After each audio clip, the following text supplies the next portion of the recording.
Houillon, récupérez votre fiche de jeu s'il vous plaît. Houillon.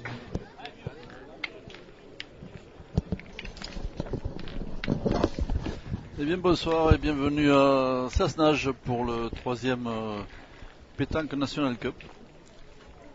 Isérois, un Pétanque National Cup qui a réuni aujourd'hui un grand nombre de grandes équipes. Et bonsoir pour assister à notre compagnie à un 16e de finale qui va opposer l'équipe des Marais-Montluçon, Christian Fazino, David Winterstein et Denis Olmos, à l'équipe de l'ABC Draguignan. Avec Thierry Guillemin qui vient de pointer, Gaël Tetelin et Eric Bandini, l'équipe de l'ABC Draguignan qui se trouve en difficulté à la première main. Bandini va jouer sa dernière boule alors qu'il y a le point par terre et 5 boules en main pour les Montluçonnais.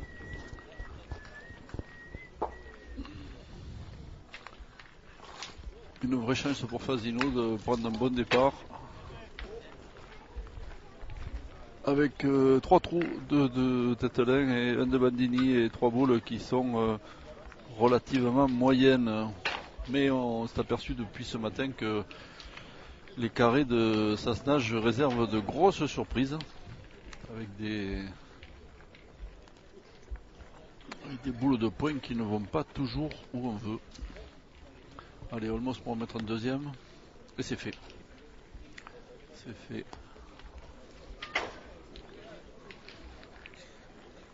Quand on connaît les qualités d'ajout de cette équipe, on risque d'avoir un gros départ de Fazino. Bon, alors les équipes du Grand Prix du concours de cet après-midi. Au jeu numéro 1, la 316 contre la 388. La 316 en cause. Une boule qui est un petit peu courte, mais qui est peut-être arrivée. Oui, ça doit aller, il doit y avoir 3 points. Christian Fazino, toujours aussi sérieux dans sa préparation. On remarquait tout à l'heure que les parties ont démarré à 21h30 et à 21h10, il y avait une seule personne qui commençait à s'échauffer sur les jeux, c'était Christian Fazino. Et voilà, ça paye. 3 et 4. 4 par terre pour l'instant. L'addition risque d'être chère pour les Dracénois. Voilà, c'est ça Christian Fazino, du sérieux, de la concentration, de l'application et 40 ans au plus haut niveau.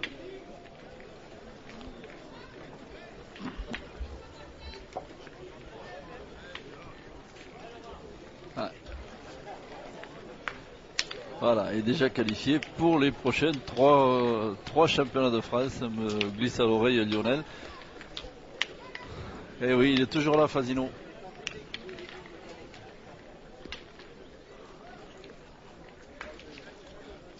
Allez, Winterstein a peut-être mis le dernier, on va mesurer.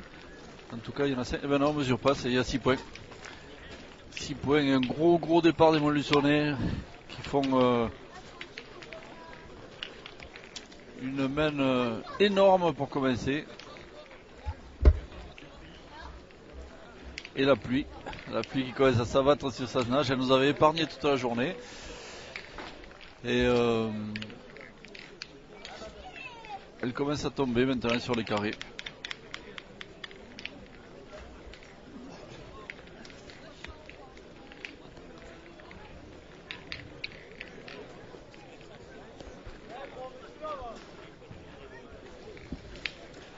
Allez, il faut se reprendre du côté des Dracénois. Il faut marquer là parce que sinon ça sera difficile de revenir à cette partie. Pourtant ce n'est que la deuxième main.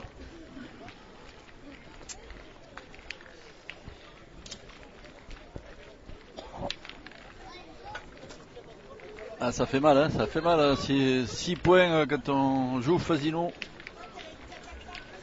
6 points à la première main, ça fait pas plaisir. Ouais, la sanction est tombée, hein. Ils ont tendu le coup les Dracénois. Il n'y a pas eu d'échappatoire. Une super boule d'Olmos, très bien envoyée. Une arrivée qui se prête un petit peu à ça, qui est là le bouchon est allé dans un coin qui a l'air assez gras. Allez Tetelain, il faut rentrer dans cette partie là, c'est difficile pour lui, il a manqué double à la première main. C'est un jeune joueur talentueux. Oh là là, encore pas droit. Oh, quel dommage, ce qu'on voit là de Gaël Tetelain, c'est très loin de ce qu'il est capable de faire, c'est un des meilleurs tireurs varois. Un garçon qui s'est déjà qualifié pour 4 ou 5 championnats de France. Et là, ça va très vite dans cette partie. Il a fait 3 trous et 3 trous, ça coûte cher là contre le joueur du siècle.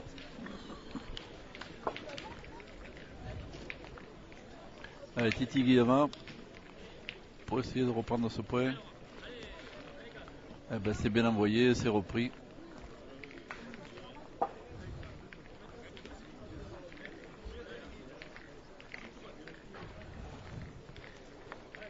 Guillaumin, un pointeur solide, un compétiteur.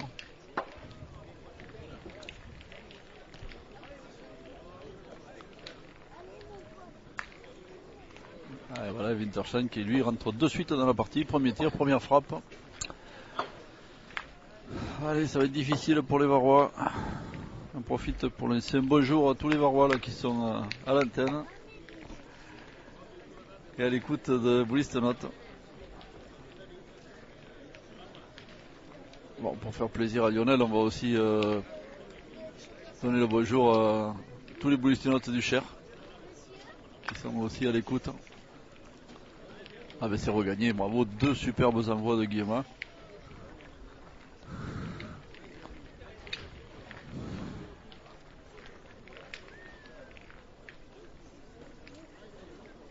Faut redonner un peu d'air à cette équipe dracénoise là, qui a été assommée là. Tout de suite. Hein.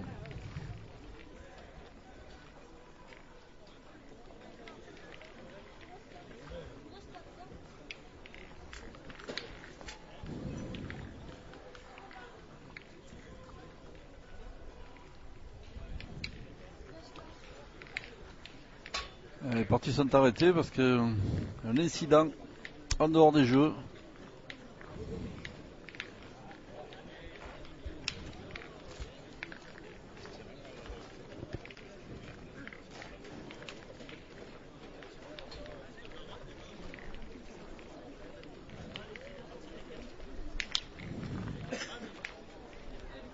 Allez, Winterstein. Ah, c'est bien tiré. Bien tiré, une équipe qui est en forme, hein, qui s'est qualifiée récemment pour le championnat de France triplette à Béziers. Il faudra compter sur elle, hein, comme chaque fois, je dirais depuis très longtemps. Chaque fois que Christian Fasino est en licence en France.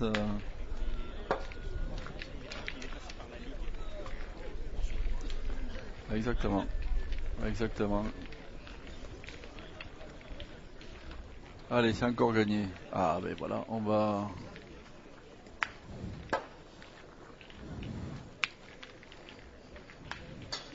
retirer Fasino.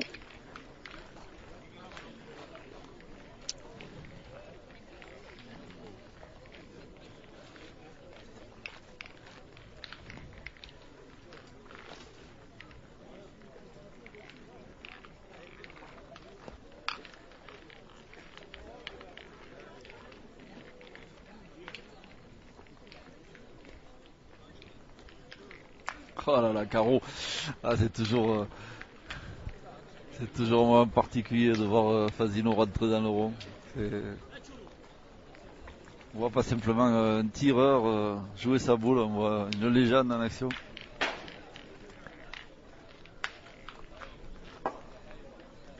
Et ça dure depuis très très longtemps.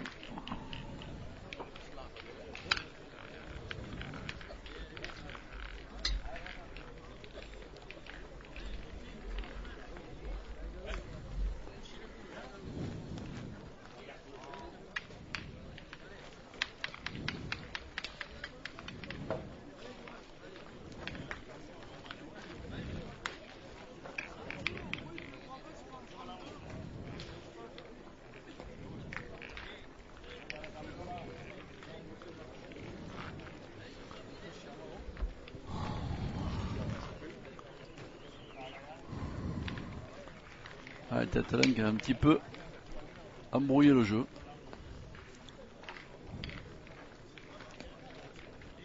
Ça va être un tir difficile. Et il y va Fasino.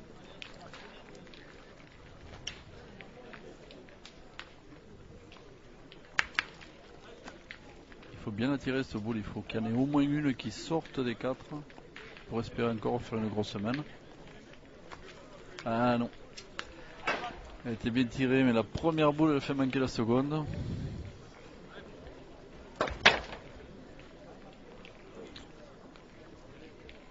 Et maintenant c'est Denis Olmos qui va devoir finir cette semaine.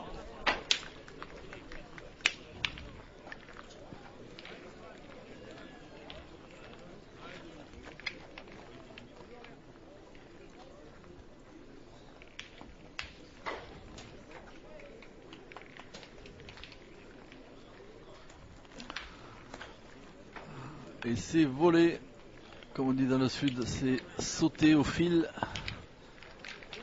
Et une chance pour l'ABC Draguignan de refaire un peu surface. Ils ont obtenu cette marque qu'il leur fallait. Après avoir encaissé 6 points la première semaine, il fallait absolument marquer à la seconde. C'est fait. 1 point pour Draguignan, 6 pour Montluçon. La partie est peut-être lancée.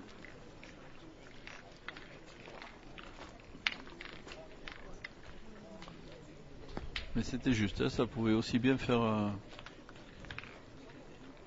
si Tetelen n'avait pas mélangé les deux boules, ça pouvait faire très très cher encore cette semaine-là.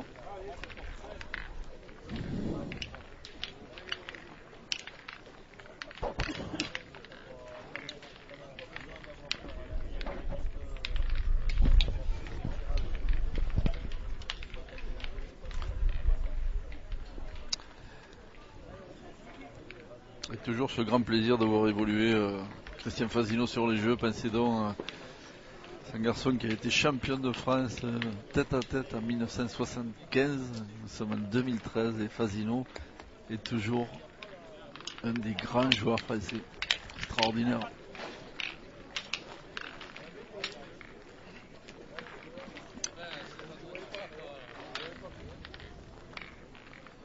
Il est un des rares de sa génération à être encore compétitif. On en parlait il y a peu avec Alain Philippot qui me disait qu'en fait, dans cette génération, il y a eu énormément de grands champions, de gens extraordinaires. On en voit pratiquement plus que 3 sur les jeux. C'est Marco Foio, Passo et Christian Fasino. Ils sont toujours là. Toujours capables de faire une belle perf et un bon résultat pratiquement tous les ans.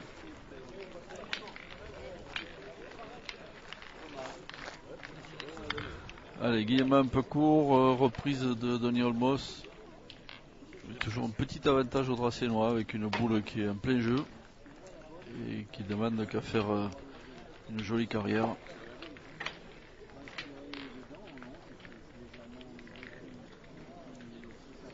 Et pour ça, il va falloir bien frapper.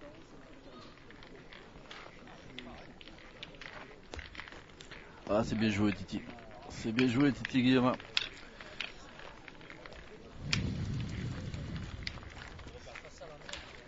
Une boule bien dosée qui pouvait rentrer en deux s'il avait tamponné.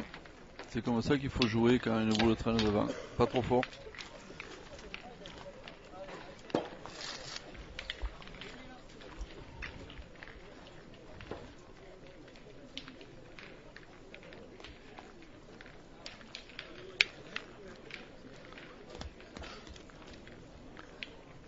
Ah, il y a un tir qui illustre la difficulté de ces carrés de Sassenage. Un tir pratiquement très bien exécuté de la part de Winterstein.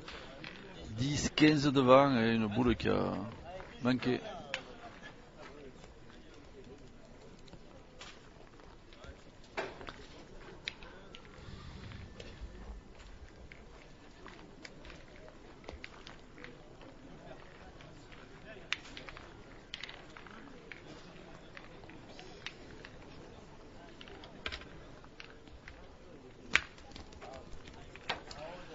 Ouais, c'est bien repris Winterstein.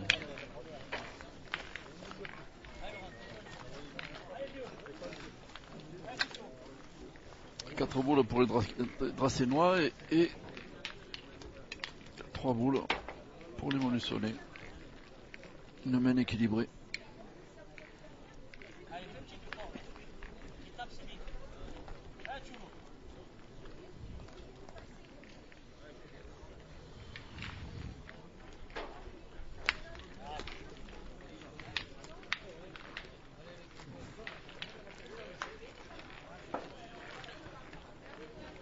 Allez, Eric Bandini qui tente toujours de profiter de la boule de Guillaume qui est en plein jeu et courte de 80 cm.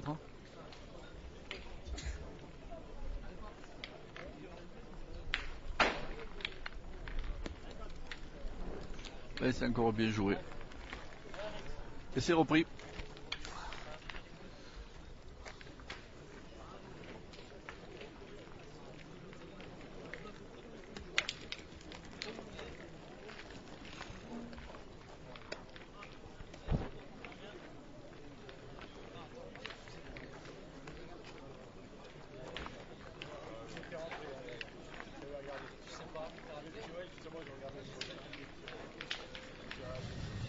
Allez, on patiente un peu car la partie du cadre d'à côté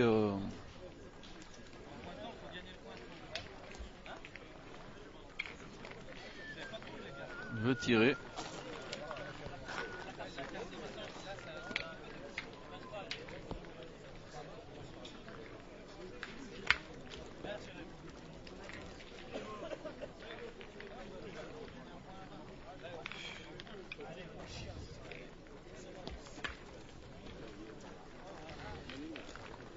Ils ont annexé les deux terrains là, la partie d'un côté.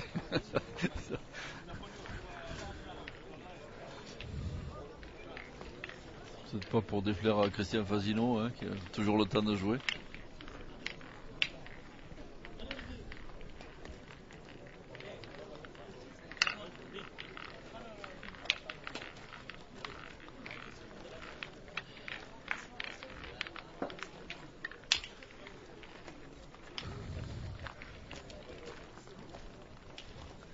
Allez, Fasino qui a pris le temps de se concentrer.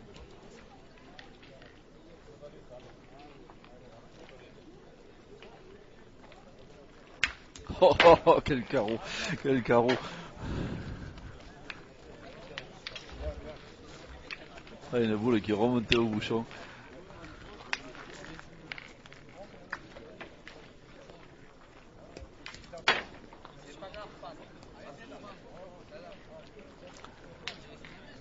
Il est toujours là, le joueur du siècle. Hein. Je me rappelle, c'est un garçon qui était arrivé à faire 996 frappes sur 1000. 992. Lionel Zané va nous expliquer, va nous confirmer ça.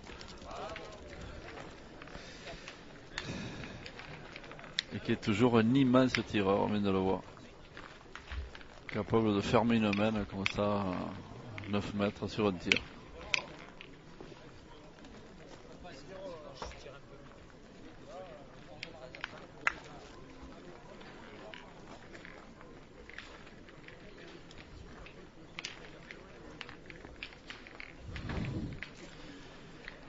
Et voilà, les Dracénois qui sont encore dans les problèmes.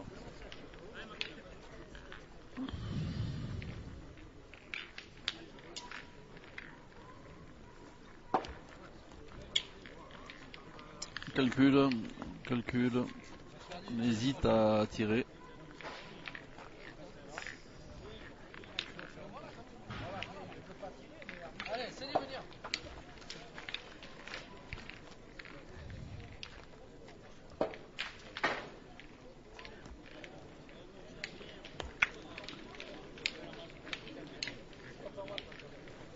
Ah ben elle est arrivée la boule de Guillaume, hein, elle a fini par rentrer. Elle fait tout ça qui arrange pas trop les affaires de Draguignan. Hein.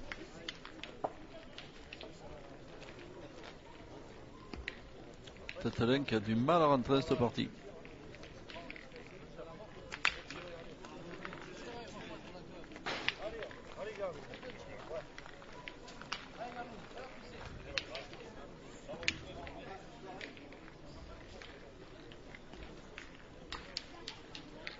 Ah, voilà. Voilà la première frappe de Tête-Lain. Une frappe qui ne devrait pas l'exonérer de laisser Fasino marquer sur la main.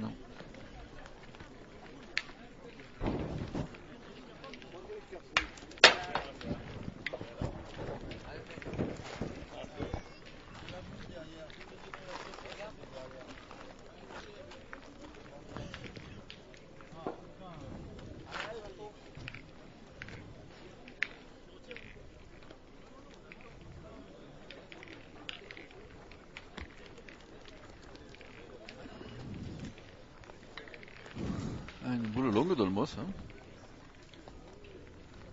Mais très certainement. Alors à qui est le point? D'ici c'est difficile de le dire. Il semblerait qu'il soit sur la boule devant de...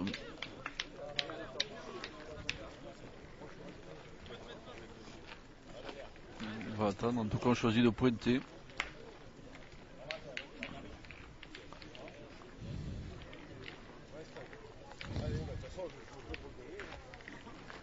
Voilà, et là on a vu toute la journée beaucoup de joueurs envoyés un petit peu au jugé. Ben, toujours une leçon à prendre de Christian Fasino. Hein. On choisit sa donnée avec soin. On essaie de trouver l'endroit où la boule frappera le moins défavorablement.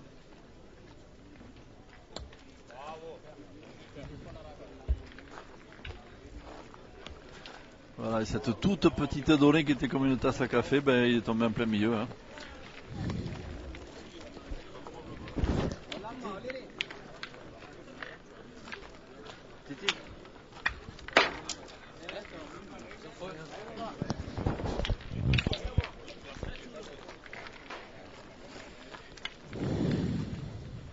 Et un point pour Fasino,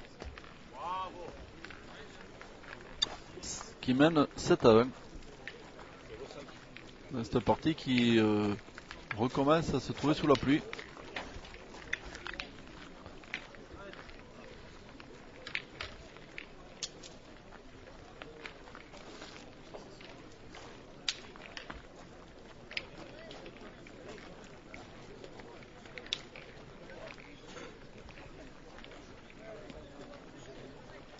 Ah, c'est super. Super bien envoyé de la part d'Olmos.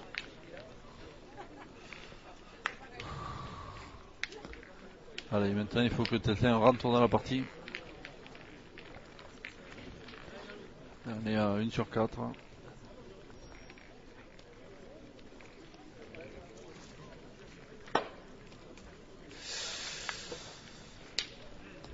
Ah, ça va être difficile pour les Dracénois. Ils ne bénéficient pas d'un petit peu plus de tir.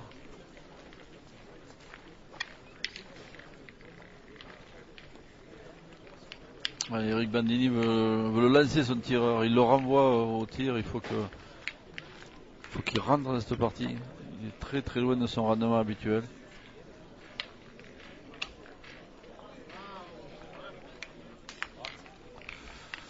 C'est frappé, mais ça n'est pas cadré.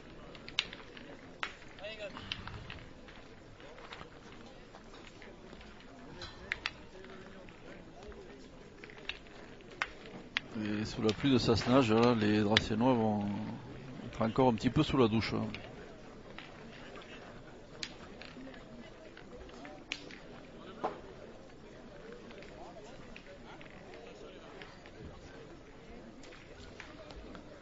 Allez, c'est repris pour Guillemin.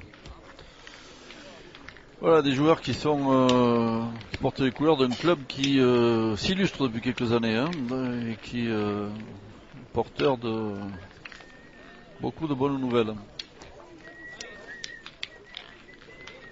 Une équipe qui était qualifiée déjà pour le championnat de France l'an dernier, qui était finaliste du championnat du Var. Et puis Eric Bandini, on le sait, qui est champion du Var, doublette cette année en compagnie d'un certain Dylan Rocher.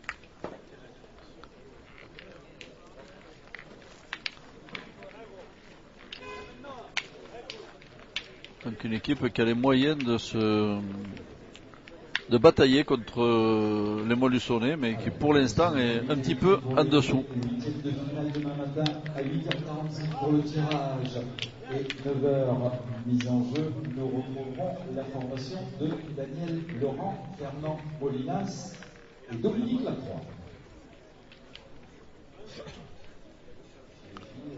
Anaïs. Encore bien joué, il bataille Guillemard. Il veut rester dans cette partie.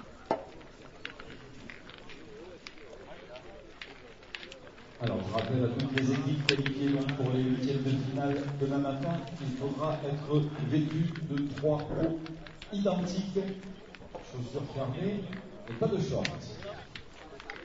Parce qu'en plus demain il fera beau. Allez, on discute un petit peu. Et on décide de tirer.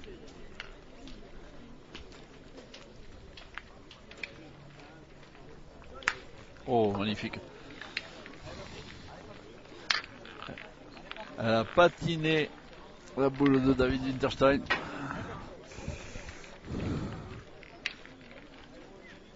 Ça joue très très fort, d'autant qu'ils ont un peu d'air là. On avait des boules d'avance, les Montluçonnais.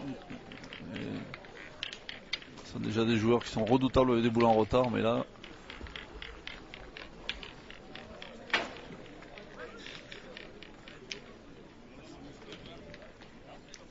Allez, 3 boules pour Fasino et une boule pour Bandini. Encore une belle main qui se dessine pour les joueurs de Montluçon. Une boule qu'il va falloir bien tirer quand même. Hein. Il va falloir bien tomber dedans.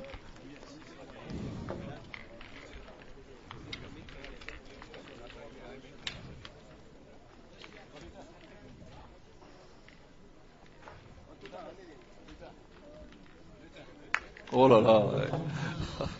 Et comme d'habitude, c'est encore une leçon de boule qu'on voit. Hein. Une boule tirée à la perfection. Il jouera contre l'équipe 358 de Serge Quilles. 368 Chalouin, 358 Quilles, terrain 13. On le dit chaque fois, Lionel, on l'a dit, on l'a redit, mais c'est vrai que il y a 3 ou 4 joueurs qui ont vraiment marqué la pétanque, peut-être 5 ou 6, et Christian Fasino est de cela. Et on le voit sur quelques coups de patte, là. Demain ils viennent de marquer la partie de son empreinte.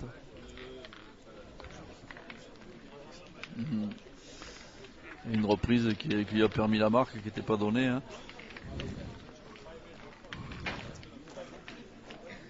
Et là, un tir pour faire encore une grosse semaine. Il y en a 3 en frappant.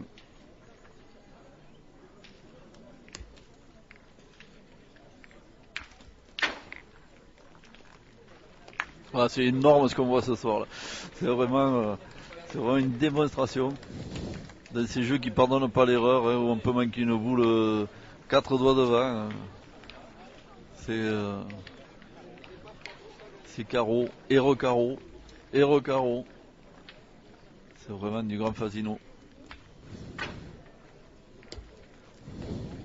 Malheureusement pour l'équipe de la BCD là, qui concède encore 5 points. Ce qui porte le score. Ah, alors, on va vérifier. Non, c'est bien 5 points.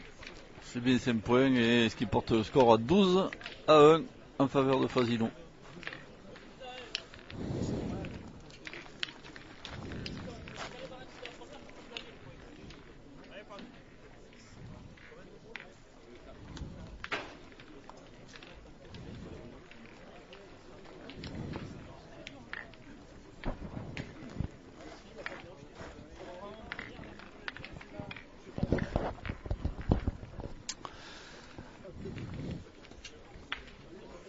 Ça va être très dur hein, pour Eric Bandini de revenir dans cette partie.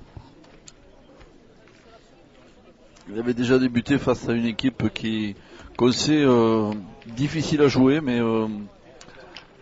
là avec un Fasino aussi étincelant, On voit pas très bien comment une partie peut se renverser, mais on sait qu'à la pétanque, toutes les parties peuvent tourner. Pour peu qu'on ne perde pas espoir.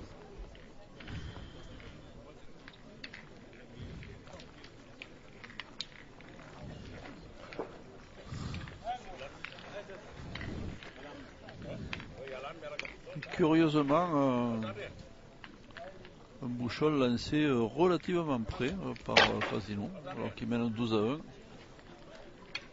On peut penser que c'est un bouchon qui n'y a pas obéi. Ah, alors là, c'est pas aventuré de Daniel Moss, parce qu'en envoyant derrière le bouchon, on fait rarement bon point.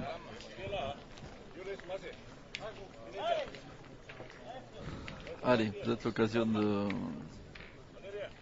d'entretenir l'espoir pour le Dracénois.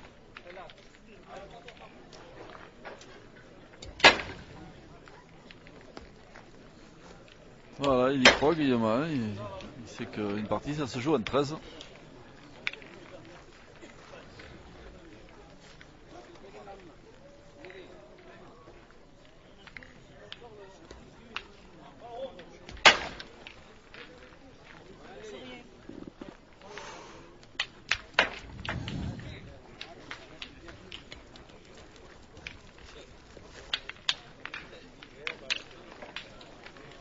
Une partie sur un mauvais point et un trou, ça peut vite tourner.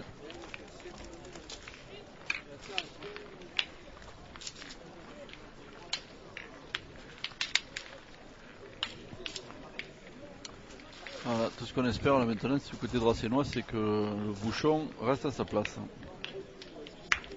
Oh, bravo, carreau. Ah, il s'est bien rattrapé, Wintersen. Elle n'a pas bougé, celle-là.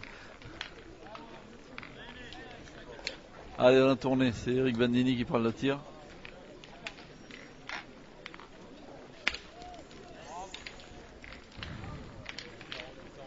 Quatre boules pour les dracénois. 3 pour les Molusonnais. Un carreau de Wintersen qui a permis de rééquilibrer un peu la différence entre les boules. On va se retrouver avec juste une boule d'avance du côté de Draguignan.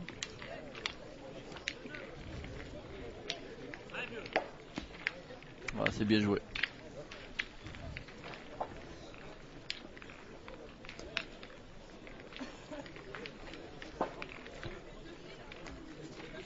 C'est bien joué, c'est bien envoyé. On oblige Fasino à tirer. Il a la boule de retard, il faut qu'il cadre.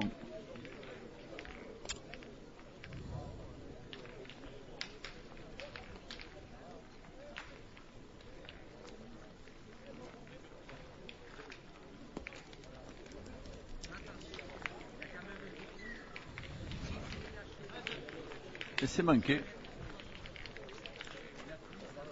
Ah, il a une vraie occasion de marque pour Bandini qui se retrouve un net avantage de boule.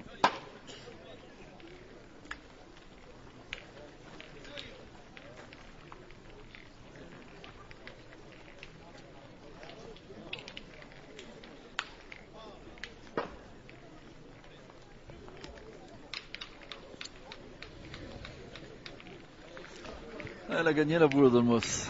Elle a eu un petit regret, elle est revenue vers le bouchon. Allez, Bandini pour essayer de se construire une main pour revenir un peu de cette partie. Ah, bravo. Petit carreau, 2 points par terre. Debout la tête l'un contre une à Fasino, la main est belle.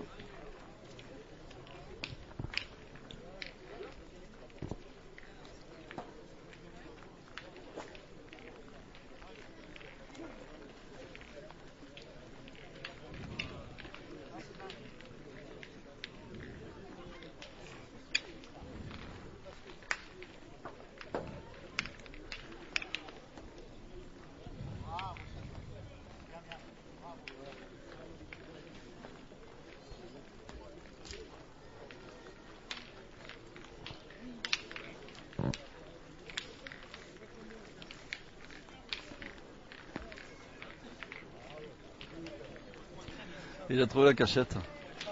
Il a trouvé la cachette. Il n'y en avait pas beaucoup de cachettes sur ce terrain. Il l'a trouvé, Fazino.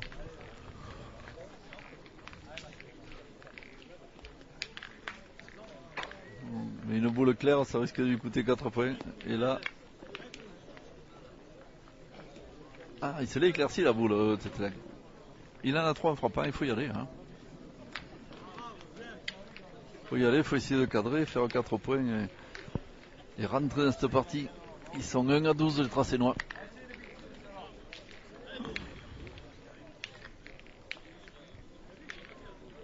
Il faut la tirer bien droite. Eh ben c'est frappé. C'est frappé, 3 points pour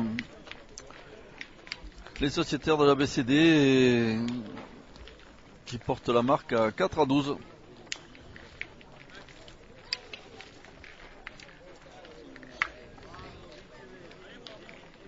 Un peu d'air, un peu d'espoir et quand même beaucoup de chemin à faire. Hein. Lionel est d'accord.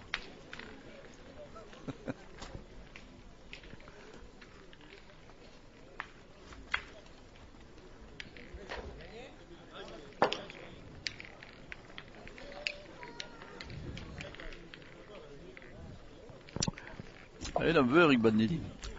Bandini est venu reconnaître les lieux, hein, puisqu'il va revenir ici, ici même dans quelques semaines pour disputer le championnat de France doublette en compagnie de Dylan Rocher. Bandini qui est expérimenté, il en a fait des championnats, mais là c'est un championnat où on pourra logiquement le compter parmi les favoris. Allez, on a bien joué, on a raccourci du côté de Racinois. Et Guillaume qui continue à pousser, à envoyer Winterstein au rond. La dernière partie de fermage du Grand Prix, l'équipe 304, formation de Thierry Chenal, Laurent Guinza et Stéphane Clara, qui sera opposée à l'équipe 360 de William Defant, Yannick Moreau-Fontan et Quentin Wisman. On s'encourage du côté de Montluçon aussi qu'il faut pousser, il faut la finir cette partie. Oh là là, magnifique. Carreau pile de la part de Winterstein. On va la finir cette partie, on ne veut pas concéder encore une main et puis se retrouver un petit peu en position d'être à la bataille. Curieusement, on pointe du côté de Racinois. Sur ce point qui est très bon. C'est difficile, hein. C'est difficile. Hein.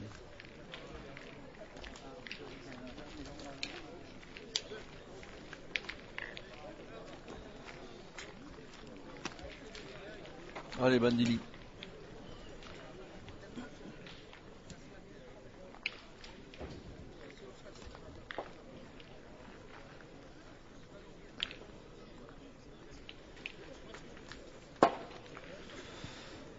Bandini qui frappe la boule mais qui l'épluche simplement.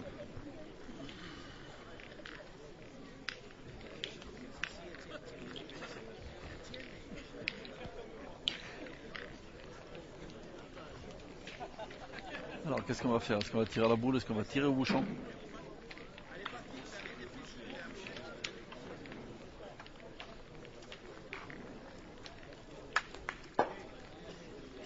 Eh ben, il n'a pas choisi Tetlin, il a frappé les deux, hein, comme ça on est certain. Hein.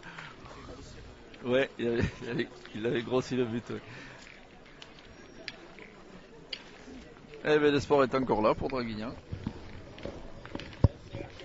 Et la confiance est encore plus là pour les Montluçonnais qui ont 12 points et leurs adversaires du haut de ce capital.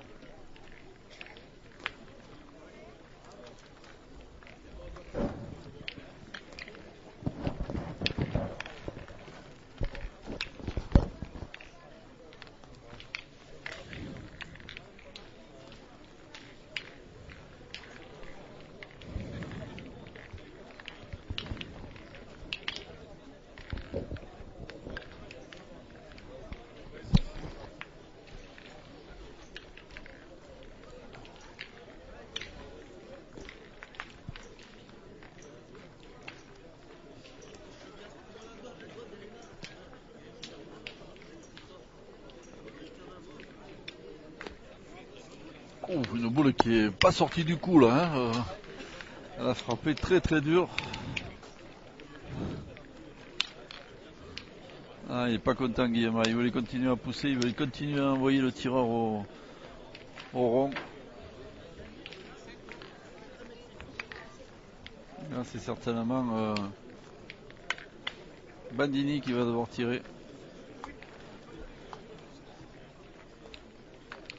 Alors, il y a une cercle bleue qui est garée au milieu du parking. Faudrait que son propriétaire la déplace d'urgence, s'il vous plaît. Une cercle bleue garée juste au bout du parking et vous gênez la sortie d'autres véhicules.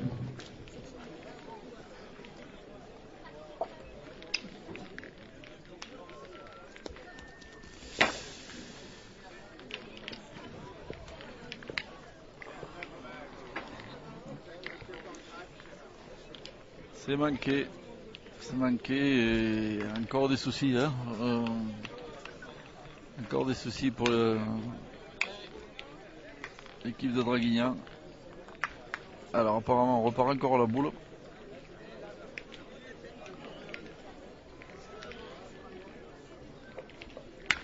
Ah magnifique. Hein. Un super carreau de Bandini.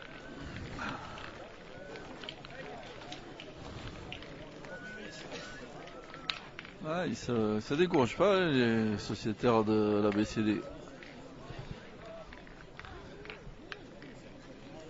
Ils fournissent une jolie partie, ils sont très en dessous à cause de ces 2 grosses semaines qu'ils ont pris, mais ils bataillent. Ça va faire plaisir au président Rafali là s'il voit ça, s'il est devant nos écrans.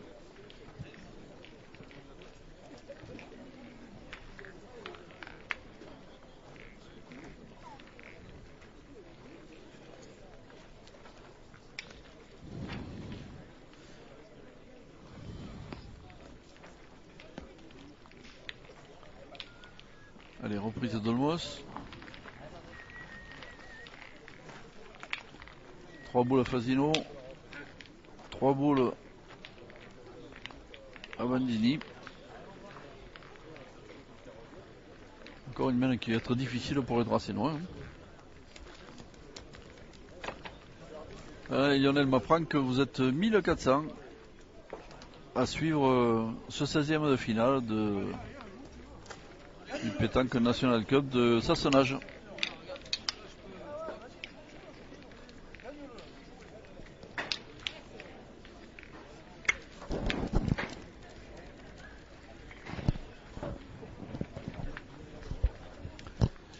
Voilà, je vous rappelle les prochains rendez-vous web télé de Boulis Note. Le prochain, ça sera l'international de Bron, les 1er et 2 juin. Et puis, au mois d'août, une première en matière de web télé, l'international féminin, celui dont tout le monde parle cette année, c'est le grand rendez-vous de Palavas. Gilles Bauduti a décidé d'organiser cette année son international en le dédiant exclusivement aux féminines. Donc ça va être le grand rendez-vous de tout le circuit. Voilà, bien tiré. Clairement, me dit Jacques Vérol.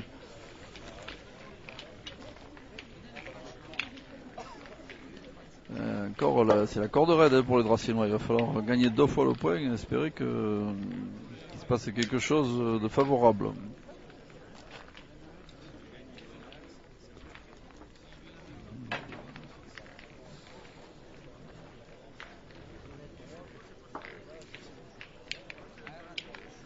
Pourtant, il n'y a pas trop d'autres solutions.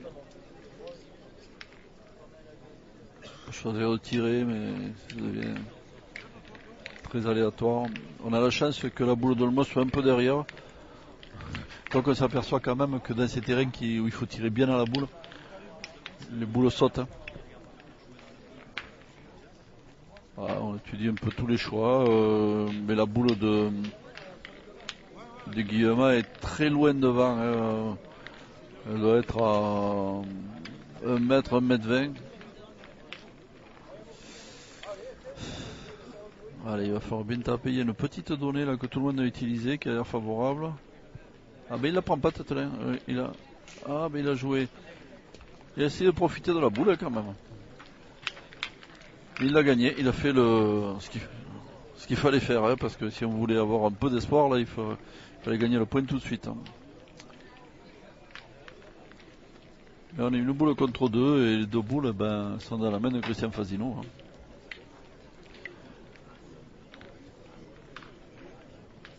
Il ne sera jamais optimiste. Hein.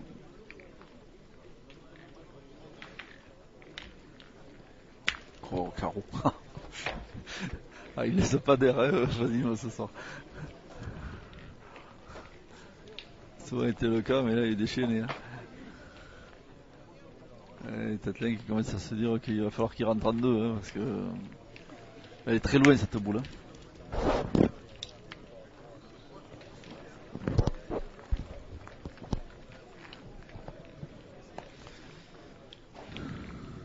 Allez, c'est parti. Et voilà, une boule qui a tapé très dur et une partie qui est terminée. Partie qui a été une démonstration de la part des joueurs du siècle. Hein. Du grand Christian Fasino sur cette partie. Et Winterstein très bon, et puis des Racinois qui n'ont pas démérité, hein, et qui ont fait un très mauvais départ, avec 6 points sur la première main, et Daniel Moss qui sourit après cette partie. Voilà, c'était donc en direct de Sassenage, un 16e de finale du 3e National Pétanque Club, Pétanque Cup, pardon, et une